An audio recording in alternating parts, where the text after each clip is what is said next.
हम बच्चों एक टॉपिक की बात करने वाले हैं जिसका नाम है calculation of a molecular mass. Molecular mass होता क्या है? The molecular mass is equal to the sum of the atomic masses of all atom present in one molecule of the substance. यानी कि किसी मॉलिक्यूलर मास क्या होता है, किसी सब्सटेंस का मॉलिक्यूलर मास क्या होता है, किसी मॉलिक्यूल में प्रेजेंट एटम्स का एटॉमिक मास का सम होता है। जैसे एग्जांपल के लिए हमारे पास क्या है, H2SO4 है। H2SO4 है, H2S हमारे पास कितने हाइड्रोजन है? दो है, हाइड्रोजन के दो एटम है। 2 into atomic mass of hydrogen plus atomic mass of sulphur plus 4 into atomic mass of oxygen. Hydrogen atomic mass कितना होता है? 1 होता है, 2 into 1 प्लस सल्फर का एटॉमिक मास कितना होता है? 32 होता है। ऑक्सीजन का एटॉमिक मास कितना होता है? 16 होता है। चार एटम से मैंने क्या किया, 2 into 2 and 2 32, 4 into 16 64 होता है। इन सब का सम करेंगे क्या आएगा? 98 आएगा। तो H2SO4 का एटॉमिक मास कितना होता है? 98 होता है। एक और एग्जांपल लेते हैं जिसका नाम क्या है, C2H5OH है।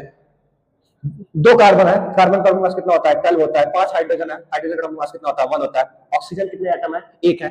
ऑक्सीजन का एटॉमिक मास क्या होता है? 16 होता है। हाइड्रोजन के कितने एटम है? 1 है। इनका मास कितना होता है? 1 होता है। इन सबको ऐड करेंगे कितना आएगा हमारा? 46 आएगा। Thank you.